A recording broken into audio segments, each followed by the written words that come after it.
Baik saudara, antara perkembangan dari negeri di bawah bayu petang ini, Sabah rancang perhebat usaha menerokai sumber galiannya. Bersama rakan penyampai Suaran Shah untuk laporannya. Silakan Suaran. Ya dia. Kerajaan negeri akan mewujudkan sebuah agensi baharu iaitu Sabah Mineral Management berperanan menerokai sumber galian di negeri ini.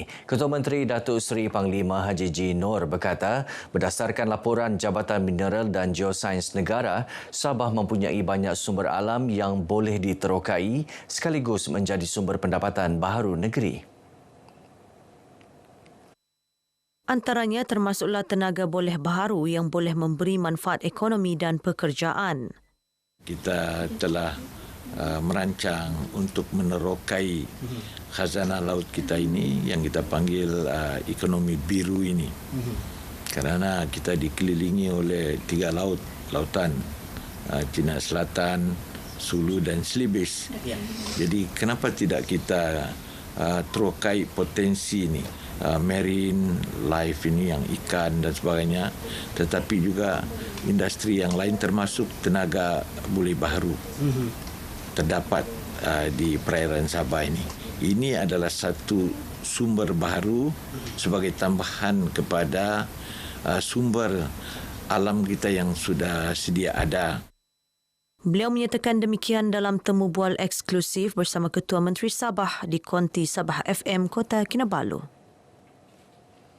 Berbaki 9 hari lagi pembentangan Belanjawan 2025, Menteri Pertanian, Perikanan dan Industri Makanan Datuk Seri Panglima Dr. Jeffrey Kitingan berharap peruntukan bagi sektor pertanian, perikanan dan industri makanan dapat ditambah bagi menggerakkan agensi baharu ke arah meningkatkan pengeluaran hasil padi dan makanan. Ia termasuklah menghidupkan semula Lembaga Padi dan Beras Sabah. Kita mahu supaya bajet untuk Kementerian Pertanian bertambahlah. Dan saya yakin ini akan bertambah sebab kita akan menggerakkan agensi baru, Lembaga Padi dan Beras. Dan kita juga mempunyai program-program yang lain seperti meningkatkan irrigation, meningkatkan hasil padi, meningkatkan pengeluaran makanan dan sebagainya, dan ini memerlukan bajet. Datuk Jeffrey yang juga Presiden STAR ditemui media selepas merasmikan pejabat baharu STAR Sabah bahagian N26 Moyok Penampang. Setakat ini STAR Sabah bahagian Moyok mempunyai lebih 1,400 ahli. Perdana Menteri Datuk Seri Anwar Ibrahim yang juga Menteri Kewangan dijadual membentangkan Belanjawan 2025 di Parlimen pada 18 Oktober ini. Setiap rakyat di negeri ini berhak mendapat akses kepada pendidikan yang berkualiti tanpa mengira latar belakang sosioekonomi. Ahli Parlimen Sepitang Datuk Mat Bali Musa berkata, pendidikan adalah teras kepada pembangunan individu dan masyarakat, seterusnya mencorakkan masa depan negara. Jelas beliau dalam era globalisasi, ilmu pendidikan dan kemahiran adalah aset terpenting yang harus dimiliki oleh setiap individu.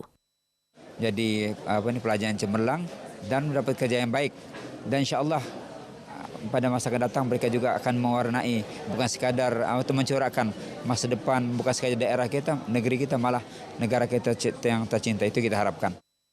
Datuk Mat Bali ditemui pemberita selepas Majlis Penyampaian Sumbangan Pendidikan Institusi Pengajian Tinggi Awam dan Swasta peringkat Parlimen Sepitang. Sumbangan pendidikan ini menunjukkan komitmennya dalam menyokong pendidikan anak-anak di kawasan Parlimen Sepitang.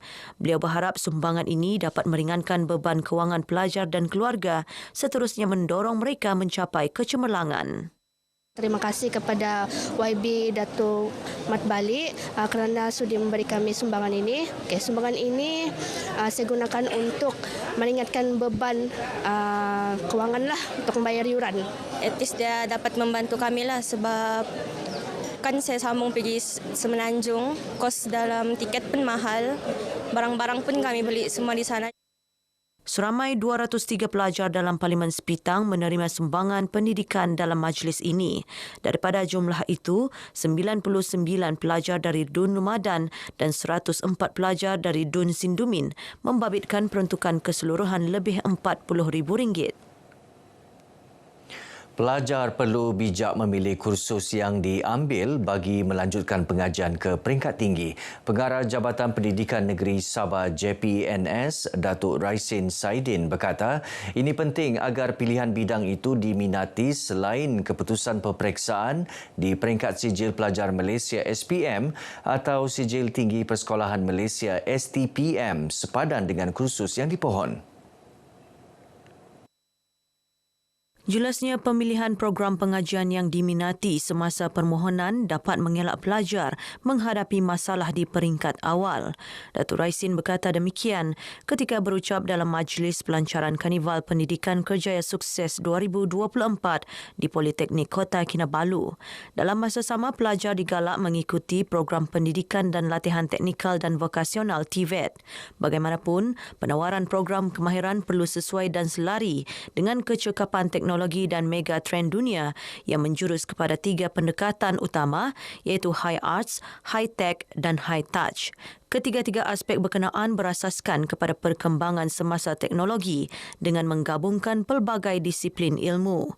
Ia membolehkan lepasan TVET di negara ini bukan sahaja relevan dengan tuntutan pasaran, malah mempunyai kelebihan yang melayakkan mereka menerima pekerjaan dan kadar upah yang lebih tinggi. Sektor pendidikan perlu seiring dengan teknologi agar kekal relevan bagi menarik minat generasi muda. Pengerusi Lembaga Pengarah Kolej Komuniti Yayasan Sabah KKYS Sendirian Berhad, Datuk Jasri Nasib Mat Jakir berkata, penggunaan kecerdasan buatan AI dalam proses pengajaran adalah penting dan berupaya melengkapkan pelajar dengan kemahiran dan inovasi bagi mendepani cabaran semasa.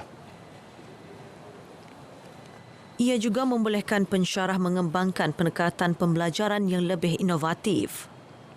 Kolej Teknologi Yayasan Sabah tidak ketinggalan untuk mempamerkan dan untuk mengajarkan hal-hal yang berhubung kait dengan teknologi. Dan harapan saya memang besar kepada kolej ini untuk mendidik kepada anak-anak Sabah hingga terus berjaya dan tidak tertinggal. Beliau ditemui media selepas merasmikan Majlis Anugerah Dekan 2023-2024 dan sambutan Hari Akademia Kolej Teknologi Yayasan Sabah KTYS 2024 di Kota Kinabalu. Dalam pada itu, Datuk Jasri berharap pelajar dan pensyarah dapat terus mengadaptasi AI dalam pembelajaran agar mampu membawa KTYS ke tahap lebih tinggi sekaligus melahirkan masyarakat yang holistik, inovatif dan celik digital.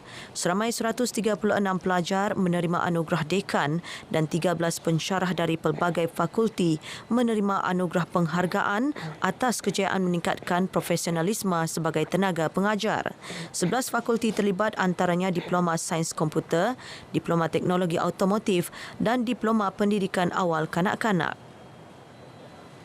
Baik saudara, sekian perkongsian dari Negeri Sabah untuk petang ini. Untuk berita selanjutnya, kita kembali bersama Dia di Angkasa Puri. Dari sungai hingga segara Palestin pasti merdeka. Silakan Dia. Baik, terima kasih Suara.